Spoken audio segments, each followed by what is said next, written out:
ରୂପରେଖ ନାହିଁ ଯାର ଅରୂପରେ ଅଛି। ଅନନ୍ତ ମହିମା ଜାତ ହେଲାଣି ଉତ୍ପତ୍ତି। ସଂସାରରେ ସାର ବାଣୀ ଦେଲେ ମହାମାୟା। ଯୋଗ ଅନୁମତି ଭବ ସଂସାରରେ ସାର। ଏମନ୍ତ ମହିମା ଜାତ କଲେ କୃପା ନିଧି। ଜଗତ ଯାତନା ଦେବ ହେଲାଣି ଉତ୍ପତ୍ତି। ମାୟାଧର ରୂପ ଦେଖ କରିବେ ଯାତନା। ମହିମାଙ୍କ ପାଦ ଚିତ ଲୟ କର ସିନା। ଅଗ୍ରତ ହୋଇଣ ନାମ କର ତେଜ ଯାଇ। ରୂପରେଖ ମାୟାଧର ଅନନ୍ତ ମୂରତି। ଏକାକ୍ଷର ଆଦି ଅନ୍ତ ଜଣାଣ ଯେ କରି। ବେଦ ଅନୁମତି ଜ୍ଞାନ ରୂପରେଖ ସେହି। ଅନୁଭୂତ ଯୋଗମାଲା କଲେ ଦେବଗଣ। ଏମନ୍ତ ମହିମା ଜାତ କୃପା କଲେ ନାମ। ଦେବଜାତ କରିଛନ୍ତି ଜଗତର ସ୍ୱାମୀ। ଏମନ୍ତ ଯେ କରିଛନ୍ତି ପୃଥିବୀକୁ ଆଣି। ଦୀନ ଦୟାମୟ ହରି ଜଗତର ନାଥ। ଦେବପତି ଅନନ୍ତ ଯେ ଦେଲେ ଗୁରୁ ବାକ୍ୟ। ଶୁଣ ମୋ ବଚନ ବାଣୀ କହୁଅଛି ଧୀରେ। ସଂସାରର ସାର ବାଣୀ ଅଟଇ ଯେ ସତେ। ନିରାକାର ନିବେଦନ ଆଦି ଅନ୍ତ ଜାତ। ଗୁରୁ ବ୍ରହ୍ମ ଜ୍ଞାନ ପାଦ ଲଗାଇବ ଚିତ। ସତ୍ୟ ମନେ ଆଚରଣ କର ମନୁ ତ୍ରାହି। ଏଭଜ ସଂସାରେ ଜ୍ଞାନ ଲାଗିଯିବ ସେହି। ମନ ଆତ୍ମା ଜୀବ ଅଟେ ସଂସାରରେ ସୃଷ୍ଟି। କଳିଯୁଗ ଆସିଲାଣି ହେବ ଯେ ଉତ୍ପତ୍ତି। ଏମନ୍ତ ମହିମା ଜାତ କଲେ ଦୀନନାଥ। ଜଗତର ସ୍ୱାମୀ ଦେବ ଅରୂପା ଯେ ନନ୍ଦ। ବେଦ ବାକ୍ୟ ଦେଉଛନ୍ତି ତୋଷ ଗୁରୁ ପାଇଁ। ଶକ୍ତି ଦେବ ମହାଜ୍ୟୋତି ବିଚାରିବେ ତହିଁ। ଲାଗିଅଛି ମନ ମାୟା କରିବ ଚେତନା।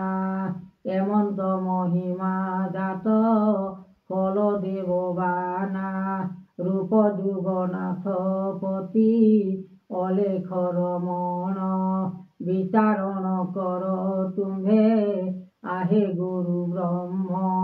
ଯୋଗ ଧ୍ୟାନ କର ମାୟା ହେଲାଣି ଉତ୍ପତ୍ତି। ସଂସାରରେ ସାର ମାୟା ନର ବୋହିଛନ୍ତି। ନିରାକାର ନିବେଦନ ଅନନ୍ତ ଯାତନା। ଉତ୍ପତ୍ତି ମହିମା ଜାତ କରିଛନ୍ତି ସିନା। ଦେବ ରୂପେ ନାମ ବ୍ରହ୍ମ ନିରାକାର ଋଷି। ଅନ୍ତର୍ଯ୍ୟାମୀ ଦୟାମୟ ଭାବ ରଖିଛନ୍ତି। ଧର୍ମ ଯାହା କହୁଛନ୍ତି ବେଦ ବ୍ରହ୍ମା ଜାତ। ସକଳ ନିର୍ମାଣ ଦେବ ରଖିଛନ୍ତି ପାଦ। ଏହି ପଦ୍ମ ଆସନରେ କଲେ ବିରାଜିତ। ମନ ଦେଇ କର୍ଣ୍ଣ ଦେଇ ଶୁଣିବେ ଜଗତ। ନାଥପତି ଦେବ ଜ୍ଞାନ କଲେ ବିଶ୍ୱମୂର୍ତ୍ତି। ଜଗତର ସ୍ୱାମୀ ଦେବ ଅରୂପ ଯେ ଜ୍ୟୋତି। ବେଦ ବାକ୍ୟ ନିରାକାର ନିବେଦନ ହରି। ତାହାଙ୍କର ମାୟା ପାଇଲେ ବଡ଼ ଶକ୍ତି ବିଚାରଣ କର ତୁମ୍ଭେ ଏ ତ୍ରାହି ଭୁବନ ନାରାୟଣ ରୂପେ ତୁମ୍ଭେ କରିବ ଭିଆନ ଦେବ ଚକ୍ରଧର ବିନା ଲାଗିଲା ଉତ୍ପତ୍ତି ଅନନ୍ତ ଯେ ମାୟା ଗୁଣ ହେଲା ନାମ ଗୋଟି ଜୟ ଜୟ ଦୀନନାଥ ଜଗତର ସ୍ୱାମୀ ଜଗନ୍ନାଥ ଦୟାମୟ ଚିତେ ରଖ ଆଣି ଏମନ୍ତ ପରୀକ୍ଷା କଲେ ବେଦବର ଜ୍ଞାନ ଲାଗିଅଛି ଲୟ କୀର୍ତ୍ତି ଦେବ ଯେ ଆସନ ସ୍ୱର୍ଗ ମଞ୍ଚ ପାତାଳ ଯେ ଅଟେ ତିନି ପୁର ଏ ଯାତନା କରିଛନ୍ତି ପ୍ରଭୁ ନିରାକାର